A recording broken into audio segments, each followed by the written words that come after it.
Lucas 23, versículo 39, trarei uma palavra muito objetiva, mas muito poderosa para o seu coração. Nós estamos no penúltimo dia da nossa série Encontros com Jesus. Quinta-feira que vem será o nosso último momento, e eu desejo falar a vocês um encontro com Jesus marcante em todo o Evangelho. Capítulo 23, versículo 39, um dos malfeitores crucificados blasfemava contra ele, dizendo: não és tu o Cristo? Salva-te a ti mesmo e a nós também. Respondendo-lhe, porém, o outro repreendeu-o, dizendo: nem ao menos temes a Deus, estando sob igual sentença? Nós, na verdade, com justiça, porque recebemos o castigo que os nossos atos merecem, mas este nenhum mal fez. E acrescentou Jesus: lembra-te de mim quando vieres no teu reino, ou quando entrares no teu reino. Jesus lhe respondeu: em verdade te digo que hoje estarás comigo no paraíso. Você pode dizer amém? Senhor Jesus, torna, Senhor, o nosso entendimento, Senhor, a esta palavra, em nome de Jesus, em nome de Jesus. Meu material, por favor. Encontros com Jesus, momentos decisivos que sucederam a pessoas quando encontraram com Jesus. O episódio da cruz é um episódio que brilha diante dos nossos olhos. Os detalhes, as lições, as pedagogias que nós podemos extrair para a nossa vida cristã. Ali no alto do Gólgota, você tem 3 cruzes. De um lado você tem um malfeitor, do outro lado você tem o outro malfeitor, que um dos evangelistas vão chamar de ladrões, homens que foram pegos, que foram flagrados em crimes, possivelmente alguns até assassinato, roubo seguido de assassinato. E esses homens agora estão condenados pelas leis de Roma. Esses homens agora estão sentenciados à morte. E no alto da cruz, esses 2 homens encontrarão com Jesus. E o que nós podemos aprender quando olhamos para o cenário da cruz e encontramos esses homens se relacionando com Jesus? Primeiro, o que nós aprendemos olhando de um aspecto geral a partir desses 2 malfeitores? Primeiro, nós aprendemos que existem pessoas que só encontrarão com Jesus se forem forçadas. Esses homens, nós não encontramos nos evangelhos em nenhum momento eles indo até Jesus com seus próprios pés, espontaneamente, fascinado pelo ensino, fascinado pela palavra, fascinado pelos milagres. Esses homens, em nenhum momento nos evangelhos nós encontramos eles em relacionamento com Jesus. Mas nas últimas horas da vida deles, eles estão próximos a Jesus. E este encontro marcado foi algo forçado. Este encontro foi algo coagido. Existem pessoas que, se nunca quebrasse a empresa, existem pessoas, se nunca falisse a família, existem pessoas, se não acontecesse algo errado na vida dele, na vida dela, jamais encontrariam com Jesus. Existem pessoas que, se não foram trazidas por circunstâncias violentas, por circunstâncias dolorosas, essas pessoas nunca procurariam a Jesus. Olhando no aspecto geral, nós aprendemos que o que é determinante na vida não é o cenário, mas é como nós o interpretamos. Porque você percebe que os dois ladrões tinham a mesma cena diante deles. Os dois ladrões tinham Cristo crucificado diante dos olhos deles. Os dois tinham a mesma ótica, tinham a mesma visão, estavam vendo o mesmo cenário. Mas de repente você percebe que os resultados foram diferentes. Nós percebemos que um deles terá algo extraordinário acontecendo em sua vida, enquanto o outro não.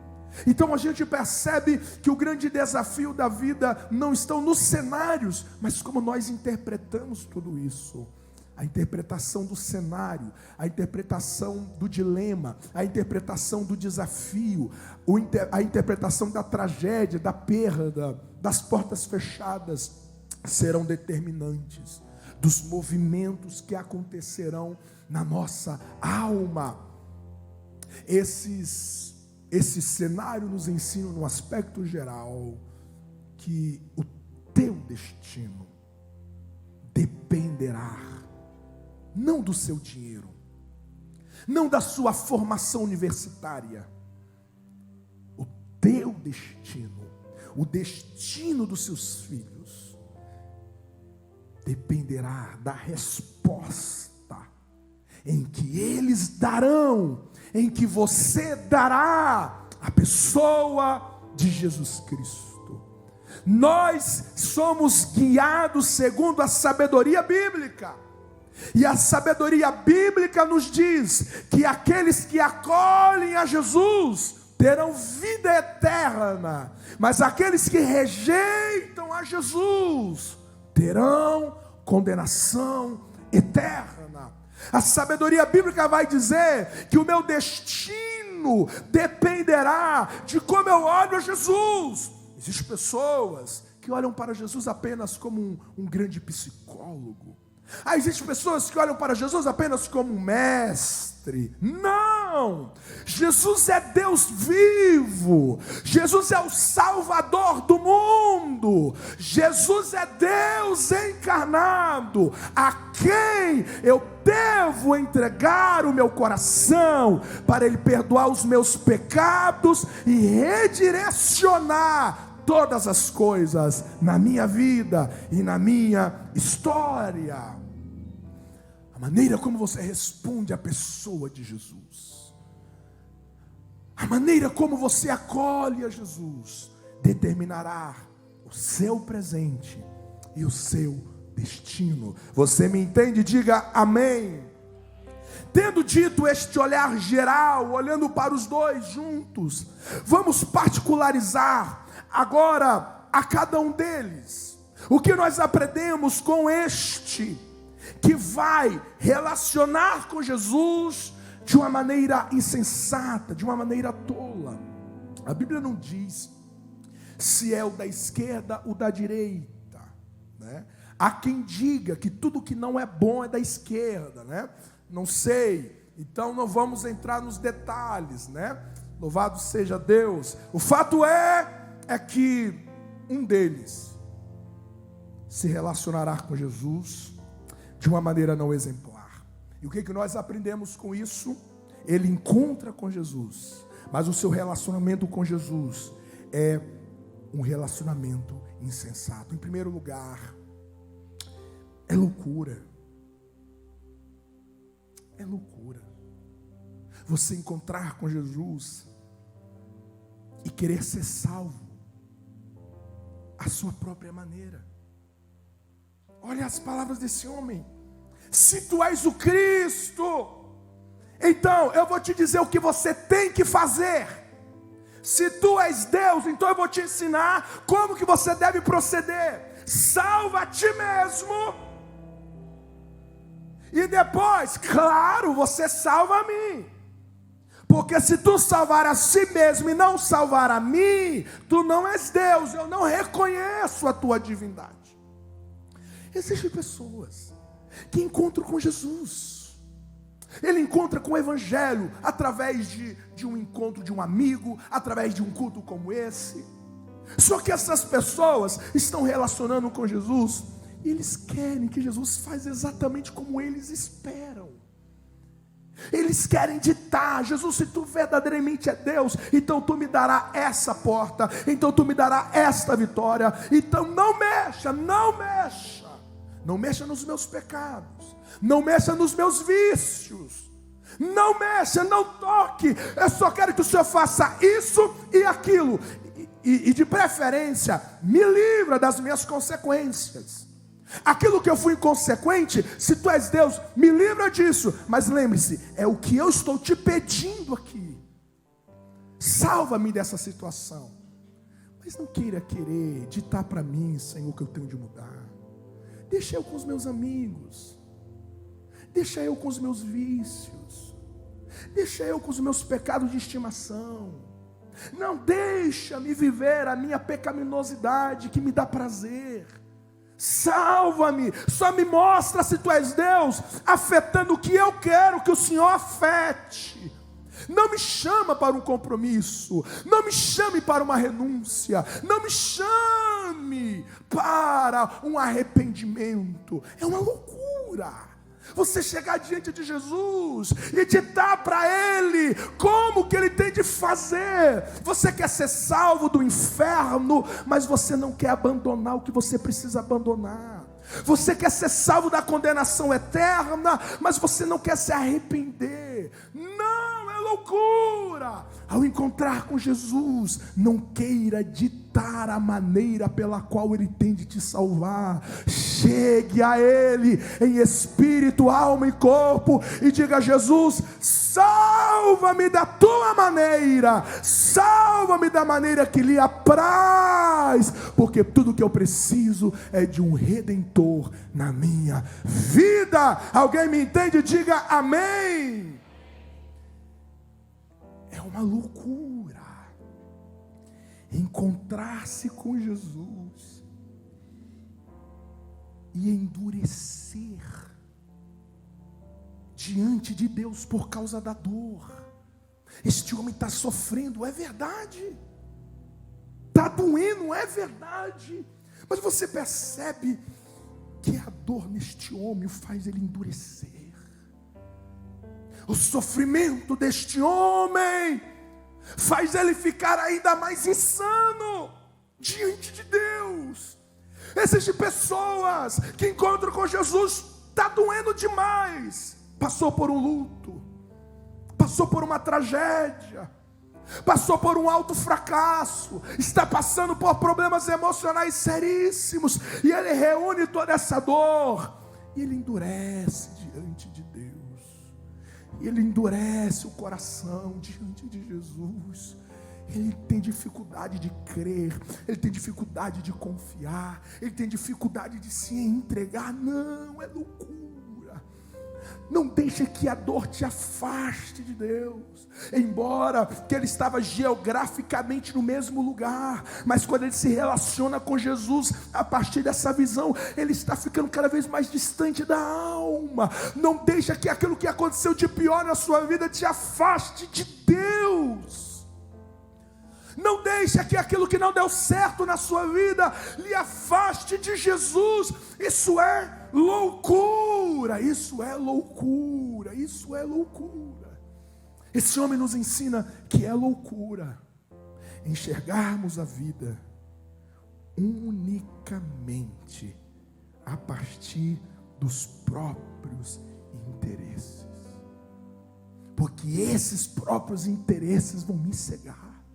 Olha as palavras desse homem: se tu és o Cristo, salva-me. Ele nem pediu para salvar o outro,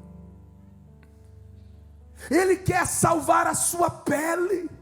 No apagar das luzes, tudo que ele quer, tudo que ela quer é salvar o seu ego, é proteger o seu orgulho, é manter a sua presunção, a sua soberba. Isso é loucura. Como que este homem está pedindo uma demonstração de divindade? Ele não está vendo que aquele homem da cruz do meio, ele é puro, Ele não está conseguindo enxergar que o fato do Cristo estar crucificado, sem murmurar, sem blasfemar, sem maldizer ninguém, esse homem é diferente.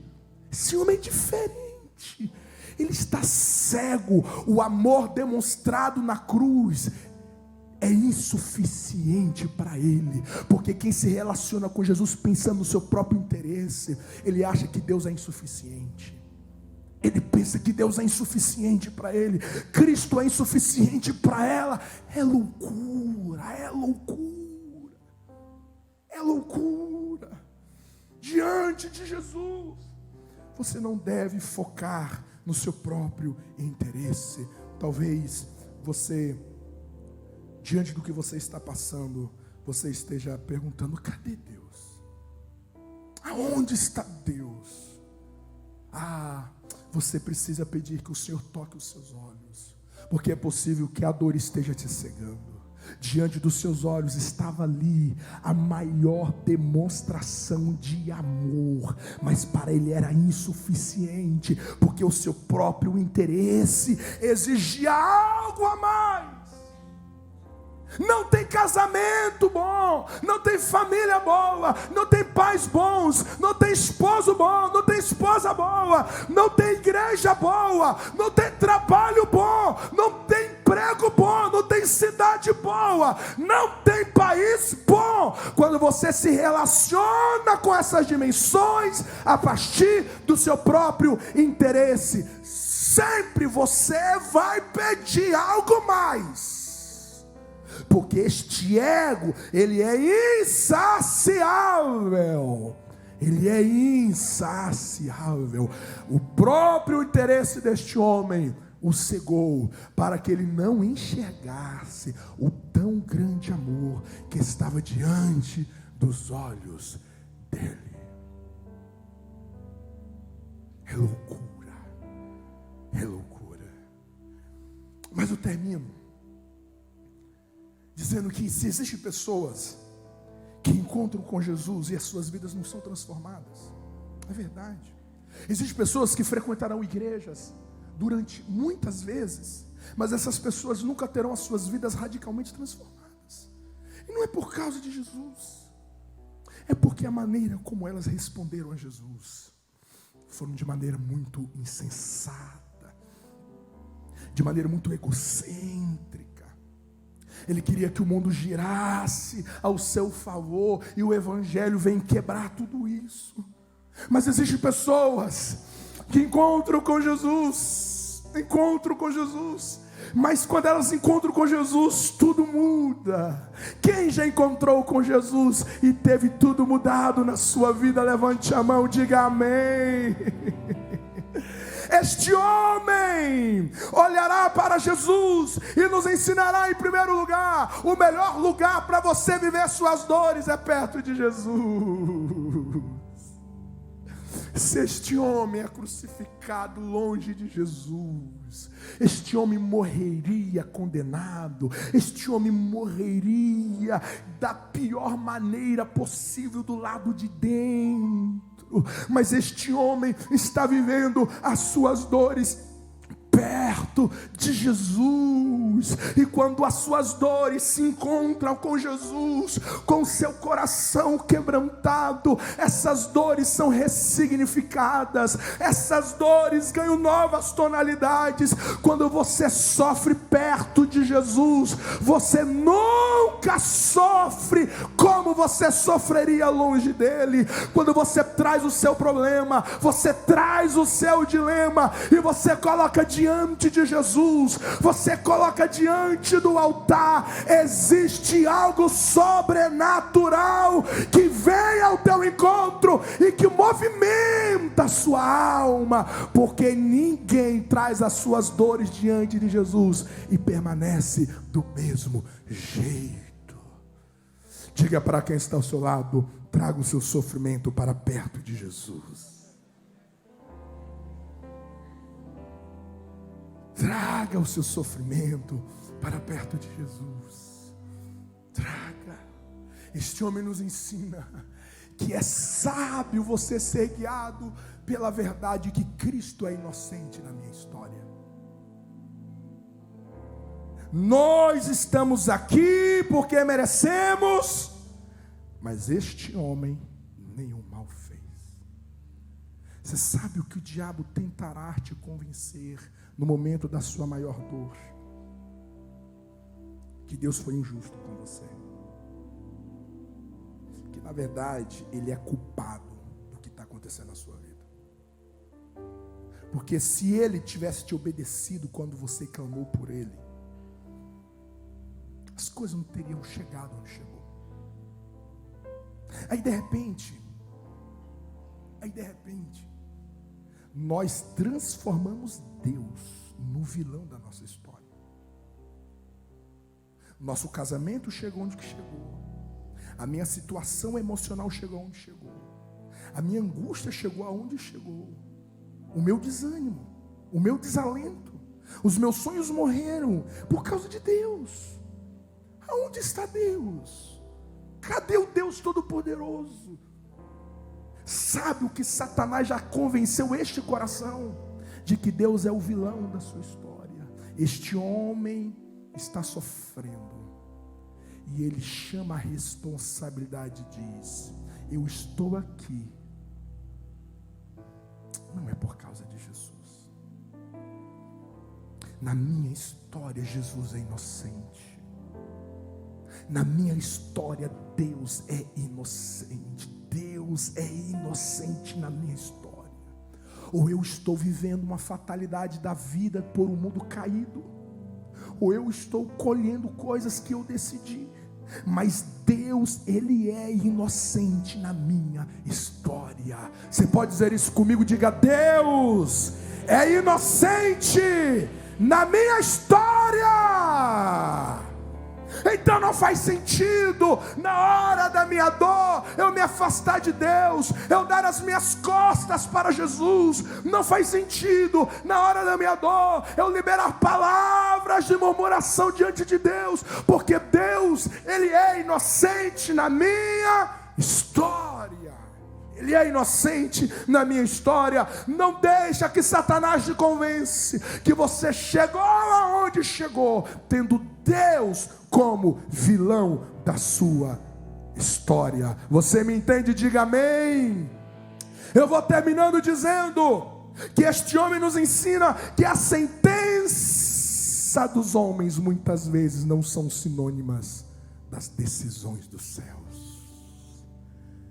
É interessante, porque o único escritor que vai descrever o diálogo de Jesus com esses ladrões foi Lucas. Isso me faz pensar que se Lucas ocultasse esse diálogo, ninguém aqui hoje iria deduzir que este homem foi salvo. E por que nós não iríamos deduzir? Porque a Bíblia diz que ele é um malfeitor, ele é um ladrão. Então ele está lá porque ele merecia. Era uma das piores espécies daquele tempo. Os transeuntes, as testemunhas do Gólgota, é digno de morte, sim. A sentença de Roma é condenação. Mas diante de Jesus, muitas sentenças que você recebe da terra são revestidas pelo amor de Jesus Cristo. Existem sentenças que os homens dão. Existem sentenças que os teus adversários te deram sobre a sua vida, sobre o seu futuro. Existem sentenças que aqueles que não têm nenhuma afeição por você liberou sobre a sua vida. Existem talvez pessoas que me ouvem esta noite que receberam sentenças de um pai. Talvez recebeu a sentença de um padrasto.